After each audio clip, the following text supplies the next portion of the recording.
an original story narrated exclusively for Love Written in Silence. Marianne stood in the center of Julian Ashford's study, her fingers trembling as she held a letter that bore her name in his careful script.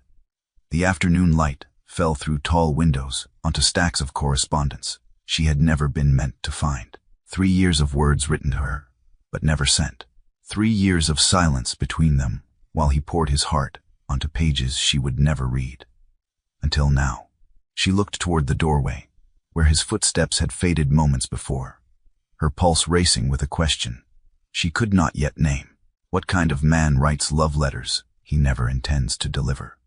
And what kind of woman discovers them and still chooses to stay? The carriage that brought Marianne to Northmere House rattled over gravel in the late afternoon of an October day that smelled of rain and turning leaves. She watched the estate emerge through a veil of mist that clung to the moors. The house itself was not grand in the ostentatious way of newer wealth. It was old stone and climbing ivy, windows with leaded glass, a dignity that came from centuries rather than decoration. She had not expected the invitation. 3 months had passed since her husband's death. 3 months of black crepe and hushed condolences, and the slow realization that widowhood at 32 felt less like grief and more like release. Thomas had been kind in his way, distant in all others. Their marriage had been a matter of convenience. His family needed her dowry. She needed escape from a father who saw daughters as ornamental investments. The Duke of Northmere's letter had arrived on a Tuesday. It was brief and courteous. He was cataloging his late uncle's collection of historical documents. He had heard of her essays on medieval land law. Would she consider spending a fortnight at Northmere to assist with the project? Accommodation and a modest fee would be provided. Marianne had accepted within the hour, not for the money, not even for the work, but because the invitation had addressed her as Mrs. Mary and Holt, scholar, not widow, not ornament, scholar. The housekeeper who met her at the door was a woman of 60 with silver hair and a face that suggested she had seen much and judged little. Her name was Mrs. Brennan. She led Mary, and through halls that smelled of beeswax and old wood. The rooms were furnished with the kind of simplicity that only the very secure could afford. No gilt, no excess, just beauty that had aged well. His Grace is in the archive room, Mrs. Brennan said as they climbed a narrow staircase. He asked that you join him there, once you've settled. But if you'd prefer to rest first, I can bring tea to your room. I'd prefer to begin, Marianne said. Mrs. Brennan smiled. He said you would. The room they gave her overlooked the gardens. It was smaller than her room in London, had been but infinitely more peaceful. She removed her traveling cloak and gloves, changed her dusty dress for one of charcoal wool, pinned her dark hair more securely. She looked at herself in the mirror and saw a woman who had forgotten how to be nervous. Widowhood had given her that at least, the freedom to stop performing. The archive room was on the 2nd floor at the end of a corridor, lined with portraits of men in wigs and women in silk. Marianne knocked once and heard a voice tell her to enter. Julian Ashford stood by a window with his back to the door. He was tall and lean in the way of men who rode often and ate sparingly. His hair was dark with a trace of gray at the temples. When he turned, she saw a face that was handsome in an austere way. High cheekbones. A mouth that looked as though it smiled rarely, but meant it when it did. Eyes the color of slate. Mrs. Holt, he said. He did not bow. He simply met her gaze and held it. Thank you for coming. Your Grace, she replied. Julian, he corrected. We'll be working closely. Formality will become tedious. She nodded. Then you must call me Marianne. He gestured to the room around them. It was chaos organized by some logic only he understood. Documents covered every surface. Books stacked in towers.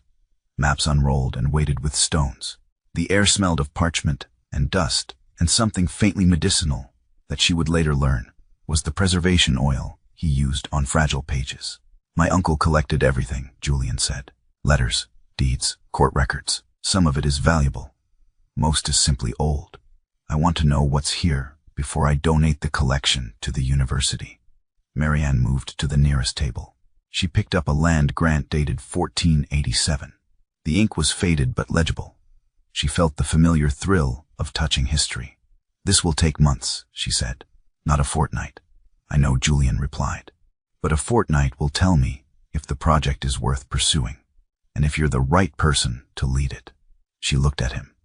You're interviewing me. I'm seeing if we can work together, he said. There's a difference. They worked in silence for the first hour. He showed her his system, how he had begun sorting by century and type. She made suggestions. He listened, adjusted. By the time Mrs. Brennan brought tea, they had fallen into an easy rhythm. He would hand her a document.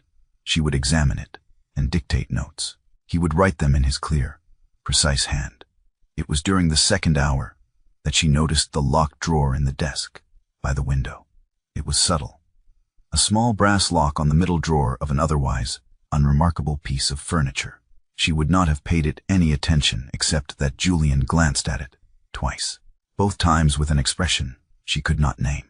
Is there something in there I should see? She asked. He looked startled, then carefully blank. No, he said. Just personal correspondence. She did not press, but she remembered. They worked until the light began to fail. Julian lit lamps. The room took on a golden glow that softened the edges of everything. Marianne found herself relaxing in a way she had not expected. There was something restful about his presence. He did not fill silence with chatter. He did not watch her, as though waiting for her to prove herself. He simply worked beside her, as though her competence was assumed. When Mrs. Brennan came to announce dinner, Marianne realized she had lost track of time entirely. You'll join me, Julian said. It was not quite a question. If it's not an imposition, it's a relief, he replied. I've been eating alone for 3 months. Conversation would be welcome. Dinner was served in a small dining room that felt more like a study. The table was oak. The chairs were comfortable. The food was simple and well prepared. Roast chicken, root vegetables, bread still warm from the oven. They talked about the archive, about her essays, about his uncle who had been an eccentric scholar with no patience for society and a deep love of forgotten things. Julian spoke of him with affection. It was clear the old man had been more father than uncle. He raised you? Marianne asked. From the age of 12, Julian said. My parents died of fever within a week of each other. He took me in without hesitation, gave me his library and his time, taught me that duty and curiosity were not opposites. You were fortunate, she said. I was, he agreed. He paused, then asked, and your family? Distant, she said. It was the kindest word she could find. My father saw marriage as my only purpose. My husband saw me as a decorative necessity. I've spent most of my life being ornamental. You're a scholar, Julian said quietly. That's not ornamental. Something in his tone made her look up. He was watching her with an intensity that should have been uncomfortable, but was not. It was the gaze of someone who saw past surfaces, who recognized hunger when he met it. I'm trying to be, she said. You are, he replied, or I wouldn't have invited you here. The words settled between them like a promise. The drawer was unlocked 3 days later. Marianne did not notice at first. She had arrived in the archive room early, while Julian was still writing. The morning light was soft and gray. Rain tapped against the windows.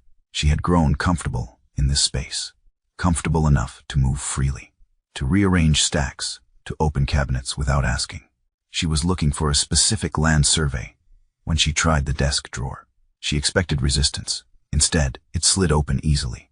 Inside were letters, dozens of them, all tied with black ribbon, all addressed in the same hand, all bearing her name, Mrs. Marianne Holt. She stood very still. Her heart beat in her throat. She should close the drawer. She should walk away. She should pretend she had seen nothing. Instead, she reached in and lifted the first bundle. The letters were not sealed. The flaps were tucked, but not fastened, as though they had been written and reread and never finished. She unfolded the top letter. The date was 3 years old. October, the month she had married Thomas. The handwriting was Julian's. She recognized it from the notes he had been taking all week, but the words were nothing like his careful dictation. Marianne, you married him today. I stood in the back of the church and watched you speak vows to a man who will never understand what he has been given. I wanted to object. I wanted to stand and say that you deserve more than convenience, more than safety.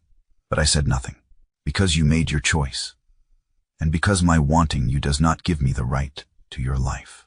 I am writing this because I cannot say it, because you are beyond my reach now, because some truths are only safe on paper. I have loved you since the day we met at the British Museum. You were arguing with the curator about the translation of a Latin inscription. You were right. He was wrong. You did not back down. I fell in love with your certainty, with your refusal to be diminished. I will not send this letter. I will not burden you with feelings you did not ask for, but I will write them, because they exist, because silence is not the same as absence. Yours in all the ways that matter and none that I can claim, Julian. Marianne's hands shook. She set the letter down, picked up the next one. It was dated 6 months later. Marianne, I saw you at the lecture on medieval trade routes. You sat 3 rows ahead of me. You wore green. You took notes in that rapid shorthand you use. Afterward, you asked the speaker 2 questions that were sharper than anything he had said. In an hour, I did not approach you. You were with your husband. He looked bored. You looked alive. I went home and wrote this instead of sleeping. She read another, and another. 3 years of letters, some short, some pages long, all written in the careful script of a man who measured his words. All addressed to her, none ever sent. He had written about seeing her at lectures, at the museum, once at the theater. He had written about her published essays, about arguments she had made, about ideas she had introduced. He wrote about loving her mind before her face, her courage before her beauty. He wrote about restraint, about the discipline of wanting something he could not have, about watching her from a distance and choosing silence over disruption. The last letter was dated 2 months ago. After Thomas's death, Marianne, you are free now. But I am not. I have loved you in secret for 3 years. I have built a life around the shape of your absence. I do not know how to approach you as anything other than a man who has no claim. If I tell you now, it will seem opportunistic, as though I waited for your husband to die, as though my feelings are a cage rather than a gift. So I will wait longer. I will find a reason to bring you here. I will work beside you. I will let you see me as I am. And if you feel nothing, I will accept it. If you feel something, I will let you choose. I will not trap you with my longing, but I will leave these letters where you might find them, not as a confession, but as an offering. If you are reading this, you know, and the choice is yours, Julian. Marianne set the letter down. She stood in the center of the archive room, with rain falling outside and 3 years of unspoken love spread across the desk. Her chest felt tight. Her throat ached. She did not know if she wanted to weep or laugh or scream. He had loved her while she was trapped. He had said nothing. He had let her go. He had written letters he never sent because sending them would have been selfish. And now he had left the drawer unlocked, not as a trap, but as a door. She heard footsteps in the hall. She had seconds to decide. She could close the drawer, pretend she had seen nothing, let him keep his dignity, or she could stay exactly where she was, letters in hand, truth between them. Julian opened the door. He stopped when he saw her. His gaze went to the letters, to her face, back to the letters. You left it unlocked, she said. Her voice was steady. She was surprised by that. I did, he replied. Why? He stepped into the room, closed the door behind him. Because I'm tired of silence, he said. Because you deserve to know. Because I would rather risk your rejection than live with the lie of pretending I feel nothing. She looked down at the letter in her hands. You wrote to me for 3 years. Yes, you never sent them. No, why not? Because you were married, he said. Because my feelings were mine to manage, not yours to carry. And now, he met her eyes. Now you're here, and you know. And I'm asking you to stay, not because you owe me anything, but because I think we could be extraordinary together. Marianne set the letters down carefully. She walked to the window. Rain streaked the glass. Beyond it, the moors stretched gray and wild. She felt the weight of 3 years pressing against her ribs. The loneliness of her marriage. The suffocation of being seen as ornament. The slow death of being unmet. I didn't love my husband, she said quietly. I respected him. I was grateful to him, but I didn't love him. And he didn't love me. We were convenient for each other. Safe, I know, Julian said. She turned. How? Because I watched you, he said. I saw the way you dimmed yourself around him. The way you made yourself smaller. I saw you come alive in lecture halls and museums, and go silent at his side. And you said nothing. What could I say? He asked. You made a vow. I had no right to ask you to break it. So you wrote letters instead. Yes, that must have been torture. It was, he said simply. But it was also the only honest thing I could do. She studied him. This man who had loved her in silence, who had disciplined his desire into words he never sent, who had waited 3 years, and then invited her here, not with declarations, but with work, with respect, with the assumption of her equality. I don't know what I feel, she said.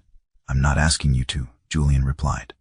I'm asking you to stay long enough to find out. And if I feel nothing, then we'll finish the catalog, he said.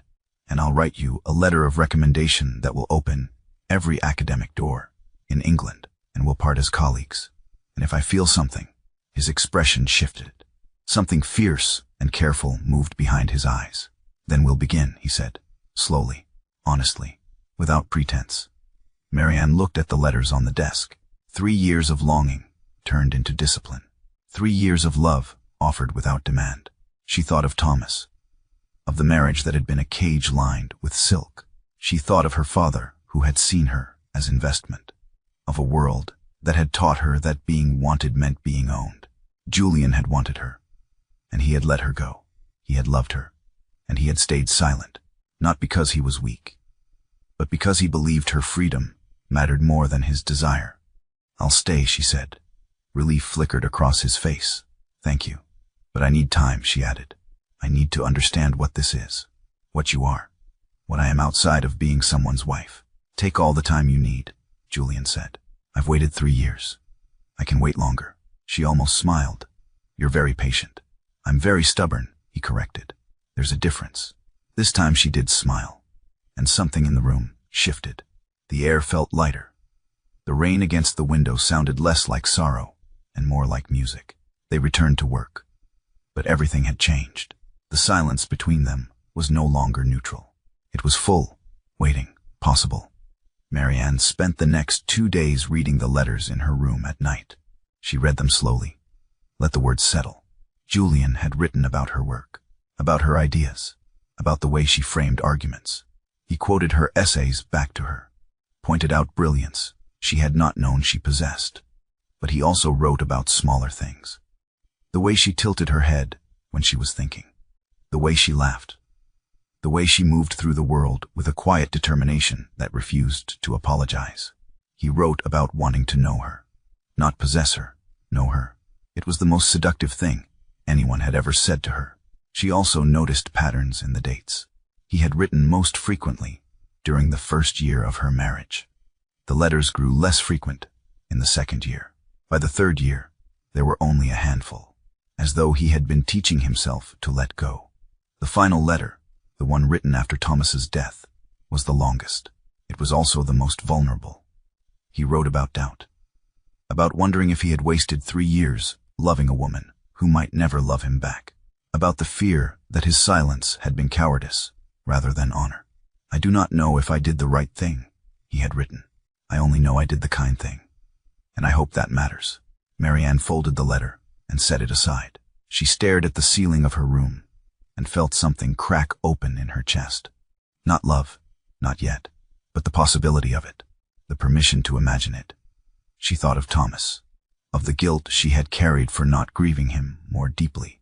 But Thomas had not wanted her grief. He had wanted her compliance, her presence, her name on documents, and her silence at dinners. Julian wanted her mind, her voice, her truth. The difference was staggering. The next morning, she brought her own work to the archive room, an essay she had been writing on property law and widowhood. She had not shown it to anyone.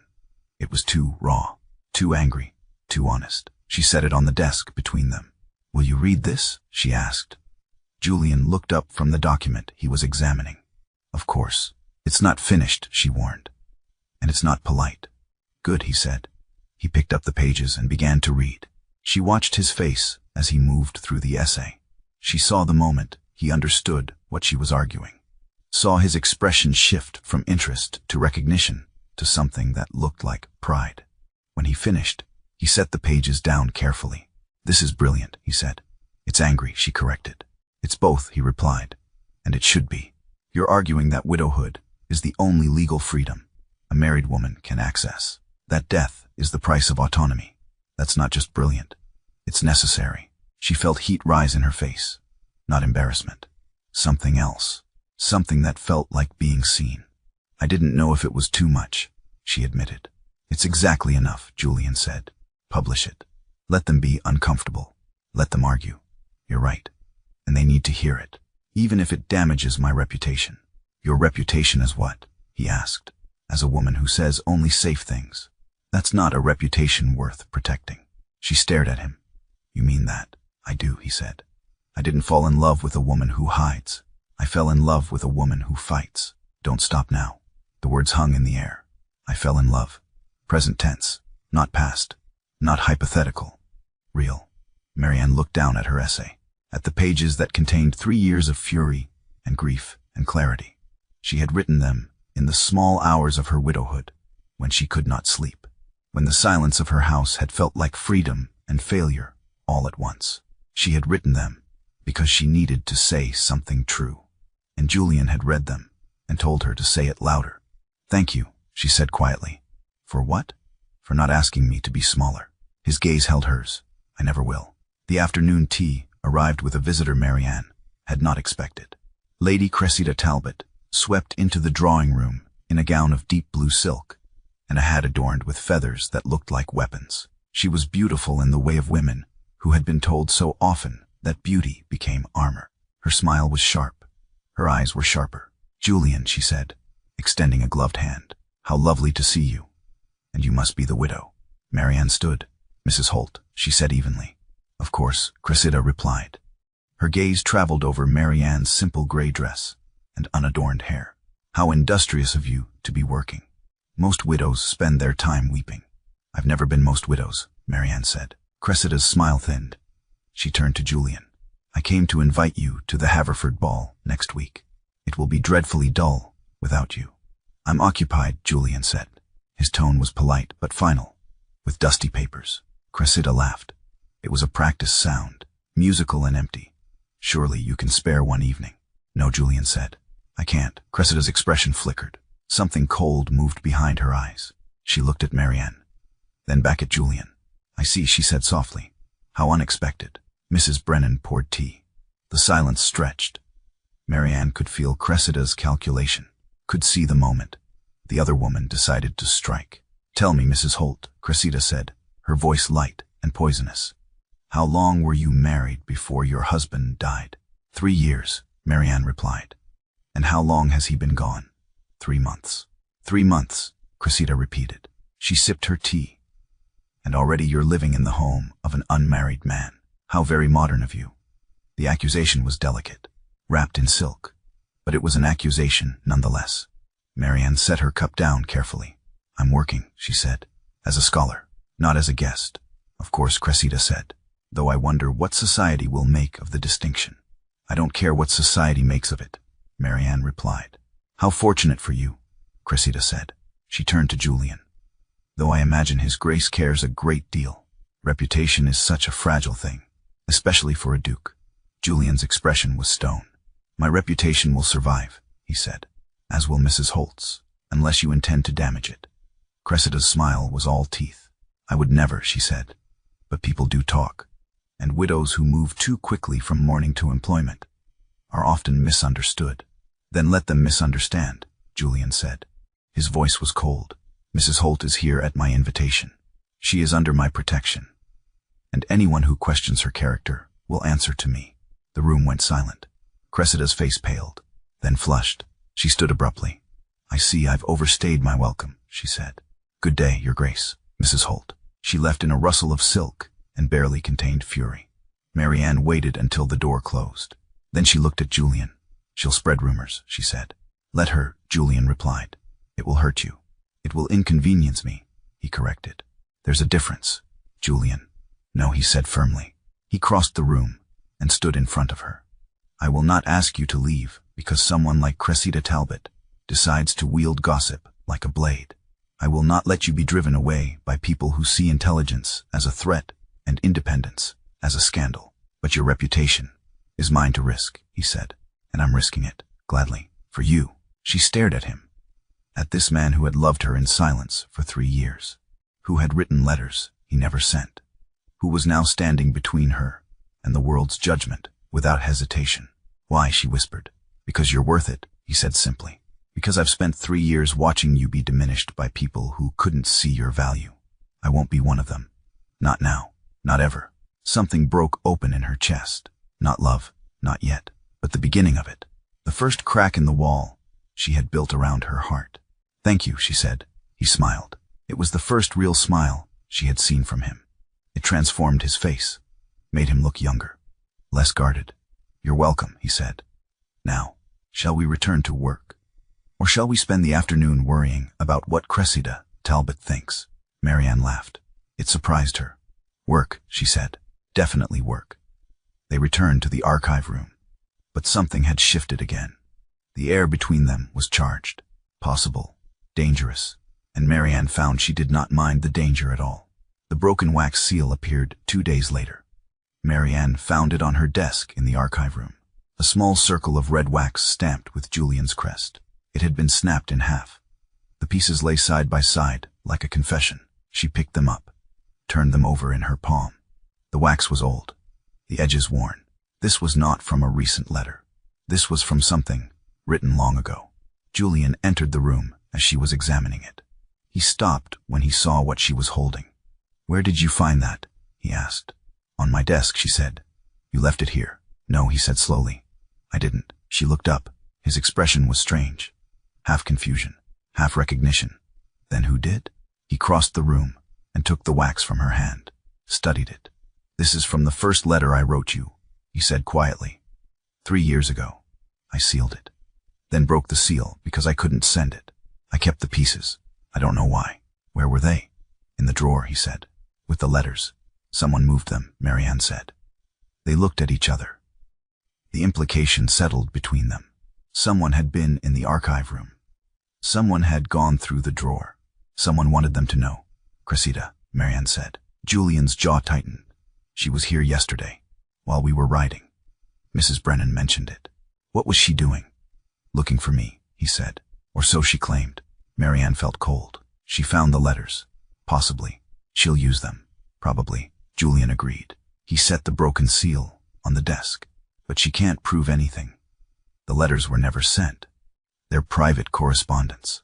She has no claim to them. She doesn't need proof, Marianne said. She just needs suggestion. Rumor. She'll say I came here knowing you loved me. That I'm taking advantage of your feelings. That I'm a widow on the hunt for a title. Julian was silent for a long moment. Then he said, would that be so terrible? She blinked. What, if you were, he said, taking advantage of my feelings? Would that be so terrible? Julian. I'm serious, he said. He turned to face her fully. What if you did come here, knowing I loved you? What if you are interested in me for practical reasons, as well as emotional ones? Would that make your presence here less valid? It would make me calculating, she said. It would make you human, he corrected. Marianne, you're a widow with no income and no protection. I'm a duke with resources and influence. If you chose to pursue me for those reasons, I would understand. I would even respect it. Because survival is not a sin. She stared at him. You can't mean that. I do, he said.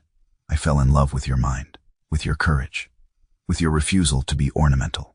But I'm not naive enough to think love exists in a vacuum. You need security. I can provide it. If that's part of why you're here, I don't care. But I'm not, she said. Her voice was fierce. I'm not here because you're a duke. I'm here because you see me. Because you read my work and told me to make it sharper. Because you loved me for 3 years and never asked me to love you back. His expression softened. I know, he said quietly, but I needed you to know that even if your reasons were practical, I would still want you here. She felt tears prick her eyes. She blinked them back. You're infuriating, she said. I'm honest, he replied. Same thing. He smiled, then sobered. Cressida will spread rumors regardless of the truth. We need to decide how to respond. What are our options? We can ignore it, he said. Let her talk and refuse to dignify it with a response. Or we can confront it directly. Make a public statement about the nature of your work here.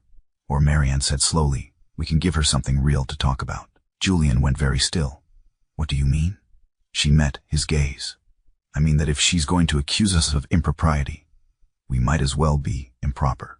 Marianne, I'm not suggesting we do anything scandalous, she said quickly. But we could stop hiding. We could attend the Haverford ball together. We could let people see us as we are. Colleagues, friends, whatever we're becoming. That will confirm her accusations, Julian said. No, Marianne replied. It will make her accusations irrelevant. If we're open about our connection, she has no power. Secrets are only dangerous when they're hidden. He studied her. You're sure? No, she admitted. But I'm tired of living in fear of what people will say.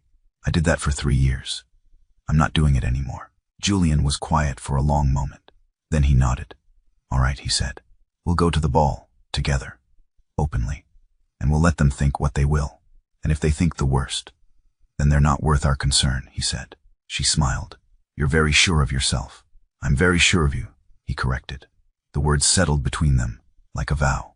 Marianne withdrew to her room that evening with a mind full of noise. She sat by the window and watched the moors darken under a sky that threatened rain. She thought about Cressida, about the broken seal, about the choice she had just made to step into the light, rather than hide in shadow. She thought about Julian, about the letters he had written, about the way he had defended her without hesitation, about the way he looked at her as though she were the most fascinating thing in the world. She thought about Thomas, about the marriage that had been a cage, about the relief she had felt when he died, about the guilt that had followed that relief. She had not loved Thomas, but she had not hated him either. He had been kind in his limited way. He had given her safety, respectability, a name that opened doors. But he had never given her this feeling of being met, of being matched, of being seen not as ornament, but as equal. Julian had given her that, without asking for anything in return. She stood and crossed to the writing desk, pulled out paper and ink. She had not written a letter in months, had not known what to say or to whom, but now she did.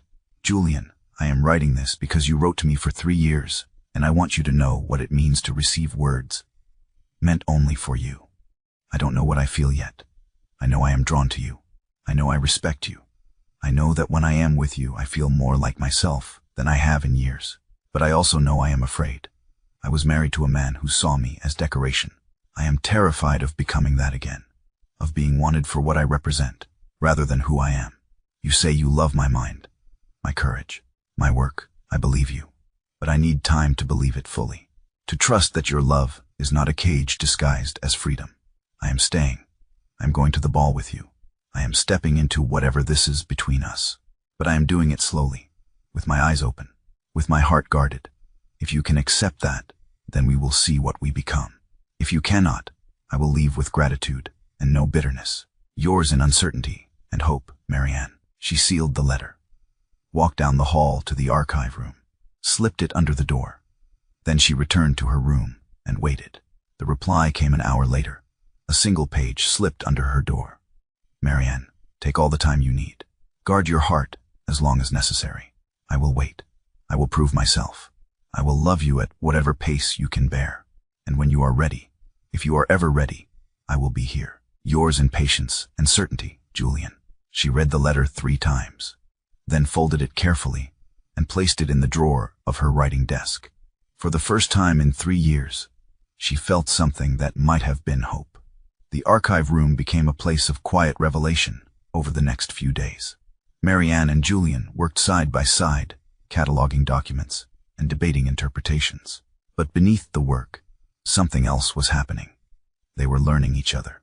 She learned that he took his tea black and too hot, that he had a habit of running his hand through his hair when he was frustrated, that he read Latin as easily as English and could translate medieval French without a dictionary. She learned that he was kind to the servants, that he remembered names and asked after families, that he paid wages above the standard rate because he believed people deserved to live with dignity. She learned that he had turned down 3 marriage proposals in the past 5 years, that society thought him cold, that he had built a reputation for being unapproachable because it was easier than explaining that he was waiting for someone who did not exist. Except she had existed. She had been across London, trapped in a marriage, writing essays no one read. And he had been here, writing letters he never sent. The realization made her ache. One afternoon, she found a ledger tucked between two land surveys. It was a record of estate expenses. She opened it idly, expecting nothing. What she found made her stop breathing. There were payments listed. Regular payments to a charity in London that supported widows and orphans. The amounts were substantial, and they had been made monthly for 3 years. She looked up. Julian was across the room, examining a map. "What is this?" she asked, holding up the ledger. He glanced over, saw what she was holding. His expression went carefully neutral. "Estate records. You've been donating to a widow's charity," she said. "Yes, for 3 years. Yes, since I got married." He was silent. "Julian," she said. Her voice was unsteady. "Why?" He set down the map, crossed the room, took the ledger from her hands, and closed it gently. "Because I couldn't help you," he said. "But I could help women like you. Women trapped in marriages. Women who needed a way out." She felt tears burn her eyes. "You did this because of me." "I did it because it was right," he said. "But yes, you inspired it. I watched you disappear into that marriage, and I couldn't bear it. So I did what I could." "You've given thousands of pounds," she whispered. "I have thousands of pounds," he replied, "and no better use for them." She looked at him. At this man who had turned his longing into action, who had channeled his helplessness into help, who had loved her by loving women he would never meet. "You're extraordinary," she said. "I'm practical," he corrected. "There's a difference." "No," she said. "There isn't." He smiled. It was small and almost shy. "I'm glad you think so." She wanted to kiss him. The urge was sudden and overwhelming, but she held back, not because she didn't want to, but because she wanted to be sure, wanted to choose him with her whole heart, not just her gratitude. So instead she said, "Thank you." "For what?" "For being exactly who you are." His expression softened. "You're welcome." They returned to work. But the air between them had changed again. It was no longer just possibility. It was inevitability. The vestry record book appeared on her desk 3 days before the ball. It was old and leather-bound. The pages were yellowed with age. A ribbon marked a specific entry. Marianne opened it. Read the marked passage, then read it again. It was a record of a marriage, dated 2 months ago. The bride's name was Catherine Winters. The groom's name was Thomas Holt. Her husband, her late husband. She stared at the page. The words blurred, refocused. She read it a 3rd time. Thomas had married someone else, 2 months before he died, while still legally married to her. She felt cold, then hot, then nothing at all. Julian entered the room, saw her face. "What is it?" She held up the book. Thomas was a bigamist. He crossed the room in 3 strides, took the book, read the entry. His expression went hard. "When did you find this?" "Just now," she said. Her voice sounded distant. "It was on my desk." "Who put it there?" "I don't know." They looked at each other. The implication was clear. Someone wanted her to know. Someone had gone through the vestry records and found this specific entry and left it where she would see it. "Cressida," Marianne said. "Possibly," Julian replied. "But why would she give you this?" "It doesn't hurt you. It vindicates you, unless she plans to use it differently." Marianne said slowly. "Unless she plans to claim I knew, that I was complicit, that I'm not a widow but an accomplice to fraud." Julian's jaw tightened. "That's a reach." "It's exactly what she would do," Marianne said. She stood, paced to the window. "She'll say I knew about Catherine, that I stayed married to Thomas for the money, that I let him commit bigamy because it benefited me. That's insane. That's society," she corrected. She turned to face him. "Julian, if this gets out, I'm ruined. Not as a widow, as a woman. I'll be seen as complicit in a crime." "You didn't know," he said firmly. "Can I prove that?" He was silent. "Exactly," she said. She felt panic rising in her chest. "I need to leave. I need to go back to London before she spreads this." "No," Julian said. "Julian." "No," he repeated. He crossed the room and took her hands. "You're not running. Not from this. Not from her. I have to." "You don't," he said. His voice was fierce. "Marianne, listen to me. This record doesn't hurt you. It frees you. Thomas committed bigamy. That means your marriage was invalid. That means you were never legally his wife." She stared at him. "What? You were never married?" he said slowly. Not legally. The marriage was void from the moment he married Catherine. You're not a widow. You're a woman who was deceived. The words sank in. She felt the ground shift beneath her feet. I was never married, she repeated. No, I was never his wife. No, she started to laugh. It was half hysteria, half relief. I was never married, she said again. I spent 3 years in a cage that didn't exist. Julian's expression softened. Yes, and now I'm free. Yes, she looked at him. At this man who had waited 3 years for a woman who had never actually belonged to anyone else. At this man who had loved her through a marriage that had never been real. I need to find Catherine, she said. Why? Because she deserves to know, Marianne said. Because she's legally his widow, not me. Because she has a claim to his estate that I don't. That's generous of you. It's honest, she corrected. And I'm tired of living in lies. Julian nodded. I'll help you find her. Thank you. He squeezed her hands, then released them. We'll go to the ball first, he said. We'll face Cressida together. And then we'll deal with Thomas's mess. Together, she repeated. Together, he confirmed. She felt something settle in her chest. Not love, not yet. But trust, the kind that mattered more than romance. The kind that built foundations. All right, she said. Together. The confrontation came at dusk on the day before the ball. Marianne was in the garden when Cressida arrived. She heard the carriage. Heard the sharp voice demanding to see Julian. Heard Mrs. Brennan's calm refusal. She walked around the side of the house and found them on the front steps. Cressida in crimson silk, Mrs. Brennan in gray wool. 2 women facing each other like generals. I'll see him, Marianne said. Cressida turned. Her smile was triumphant. Mrs. Holt. How convenient. What do you want? Marianne asked. To speak with Julian. He's not available. Then I'll wait. No, Marianne said. You'll leave. Cressida's eyes narrowed. You have no authority here. I have his trust, Marianne replied. Which is more than you've ever had. Cressida's face flushed. You think you're so clever, she said. Her voice was low and venomous. You think you can waltz in here and seduce a duke, and no one will notice. But I know what you are. I know about the letters. I know about Thomas. I know everything. Then you know I have nothing to hide, Mary said calmly. You have everything to hide, Cressida hissed. You were married to a bigamist. You stayed with him for 3 years. You took his money, his name. And now you're here, playing the innocent scholar while you trap another man. I didn't know about Catherine, Marianne said.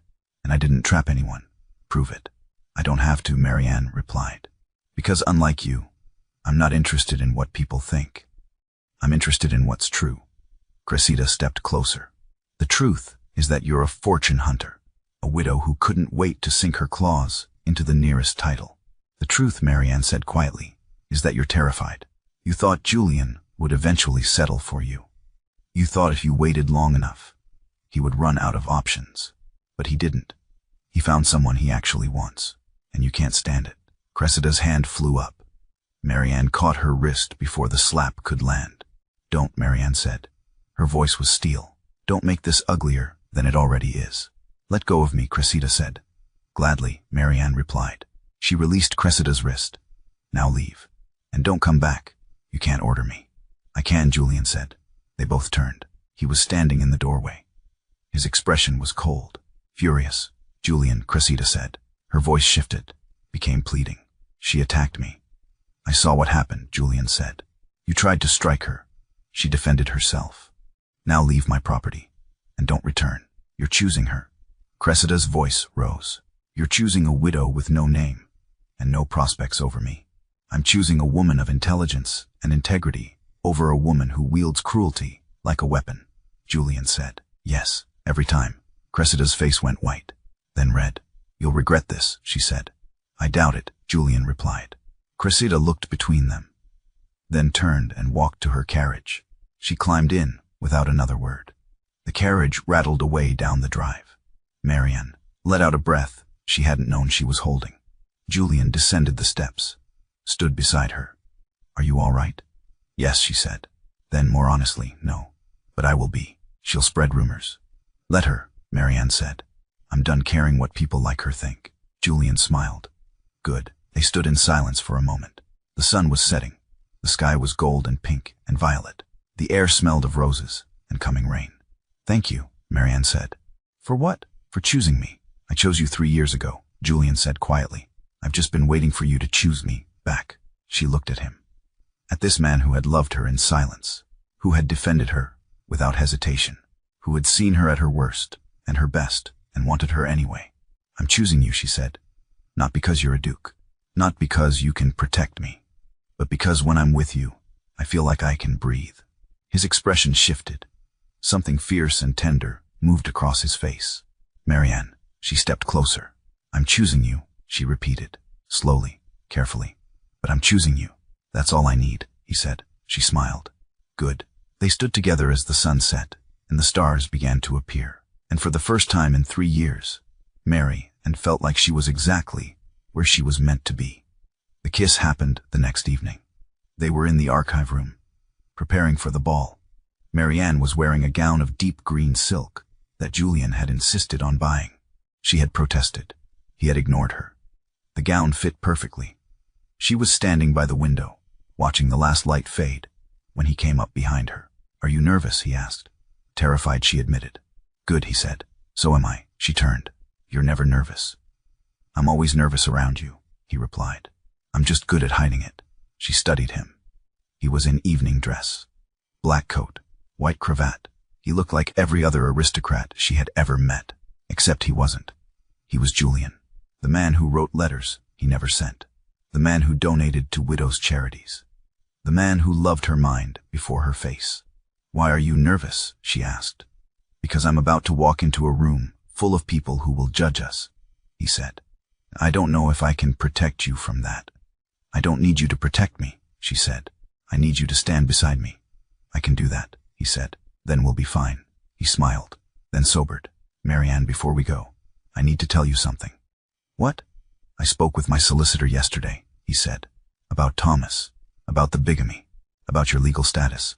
And you're free, he said. Completely. The marriage was void. You have no legal ties to him or his estate. You owe nothing. You're bound to nothing. She felt relief wash over her. Thank you. But there's more, Julian said. I've arranged for Catherine to receive the full estate. She was his legal wife. She deserves it. You did that. I did, he said. And I've also arranged for a settlement for you. Enough to live independently, to publish your work, to never have to marry for security. She stared at him. Julian, I'm not asking you to marry me, he said quickly. I'm giving you the freedom to choose. If you want me, I want it to be because you want me, not because you need me. She felt tears prick her eyes. You're giving me a fortune. I'm giving you a choice, he corrected. She looked at him. At this man who had loved her for 3 years, without asking for anything in return, who had just given her the means to walk away from him. You're impossible, she said. I'm in love with you, he replied. The words hung in the air, simple, true, undeniable. Say it again, she whispered. I'm in love with you, he said. I have been for 3 years. I will be for the rest of my life, whether you love me back or not. She stepped closer. I think I'm falling in love with you too. His breath caught. You think? I know, she corrected. I know I am. I'm just afraid to say it. Why? Because the last time I said it, I was lying, she said. I told Thomas the first loved him. I didn't. I said it because it was expected, because it was safe. I don't want to lie to you. Then don't, Julian said. Tell me the truth, even if it's not what I want to hear. She looked at him, at the man who had given her everything and asked for nothing, at the man who had loved her in silence and was now standing in front of her, offering her the world. I love you, she said. I love your mind, your integrity, your patience. I love the way you see me, the way you challenge me, the way you make me feel like I'm enough, exactly as I am. His expression broke open, relief and joy, and something that looked like wonder. Marianne, she kissed him. It was sudden and fierce, and full of 3 years of longing. His arms came around her, pulled her close. The kiss deepened, became something that felt like promise and homecoming and beginning all at once. When they finally pulled apart, they were both breathless. We're going to be late for the ball, she said. I don't care, he replied. She laughed.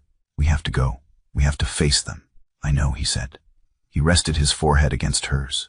But I needed this first. Needed to know you were mine. I'm not yours, she corrected gently. I'm my own, but I'm choosing to be with you. That's better, he said. Yes, she agreed.